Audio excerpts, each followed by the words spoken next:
السلام علیکم۔ ایک کافر نوجوان اپنے چچا کی بیٹی پر عاشق ہو گیا۔ اس کا چچا حبشہ کا بادشاہ تھا۔ جوان اپنے چچا کے پاس گیا اور کہا، چچا جان مجھے آپ کی بیٹی پسند ہے، میں اس کی خواستگاری کے لیے آیا ہوں۔ بادشاہ نے کہا کوئی بات نہیں، لیکن اس کا مہر بہت بھاری ہے۔ نوجوان نے کہا جو کچھ بھی ہو مجھے قبول ہے۔ بادشاہ نے کہا مدینہ شہر میں میرا ایک دشمن رہتا ہے، اس کا سر میرے پاس لاؤ، اس وقت میری بیٹی تمہاری ہو گئی۔ نوجوان نے کہا چچا جان آپ کے دشمن کا نام کیا ہے؟ اکثر لوگ اسے علی ابن ابی طالب کے نام سے جانتے ہیں۔ نوجوان نے فوراً گھوڑے کے اوپر زین رکھی اور تیر، تلوار اور نیزہ اور کمان کے ساتھ راہ مدینہ ہوا۔ جب شہر کے نزدیک پہنچا تو دیکھا کہ ایک عربی نوجوان نخلستان میں باغبانی اور باغیچہ چلا رہا ہے۔ جو ان کے نزدیک گیا اور کہا، اے مرد عرب، کیا تم علی کو جانتے ہو؟ نوجوان عرب نے کہا، علی سے کیا کام ہے؟ اس نے کہا اپنے چچا جو کہ حبشہ کا بادشاہ ہے، اس کے لیے علی کا سر لینے آیا ہوں، کیونکہ اس نے اپنی بیٹی سر علی حق مہر قرار دیا ہے۔ جوان عرب نے کہا تم علی کا مقابلہ نہیں کر سکتے۔ اس نے کہا کیا علی کو جانتے ہو؟ جوان عرب، جی، ہر روز اس کے ساتھ ہوتا ہوں، ہر روز اس کو دیکھتا ہوں۔ اس نے کہا علی کیسی حیثیت رکھتا ہے؟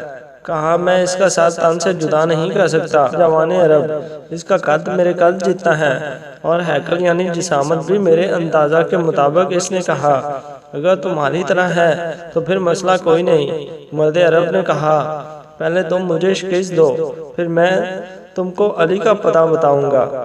نوجوان اونچی آواز میں ہنسا اور کہا کیا تم اس بیلچے سے مجھے شکست دو گے؟ بس تیار ہو جاؤ۔ شمشیر کو نیام سے نکالا، پھر پوچھا کہ تمہارا نام کیا ہے؟ مرد عرب نے جواب دیا عبداللہ۔ تمہارا نام کیا ہے؟ اس نے کہا فتح، اور اسی لمحے تلوار کے ساتھ عبداللہ پر حملہ کر دیا۔ عبداللہ نے چشم زدن میں اس کو کندھے اور بازو سے پکڑا اور آسمان کی طرف بلند کیا اور زمین پر دے مارا، اور اس کا خنجر اپنے ہاتھ میں لیا اور بلند کیا۔ اچانک دیکھا کہ نوجوان کی آنکھوں سے آنسو جاری ہو رہے ہیں۔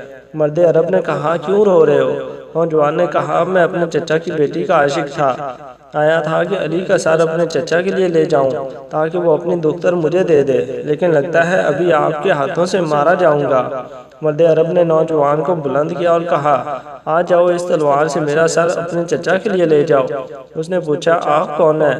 مرد عرب نے کہا میں اسد اللہ غالب علی بن ابی طالب ہوں۔ اگر میرے سر کی وجہ سے خدا کے بندوں میں سے کسی کا دل شاد ہوتا ہے تو میں حاضر ہوں کہ میرا سر تمہارے چچا کی بیٹی کا حق مہر ہو جائے۔ نوجوان زور زور سے رونے لگا اور مولا کائنات کے قدموں میں گر پڑا اور کہا میں چاہتا ہوں کہ آج سے آپ کا غلام بن جاؤں۔ اسی طرح فتح بن قمبر علی بن ابی طالب کا غلام ہو گیا۔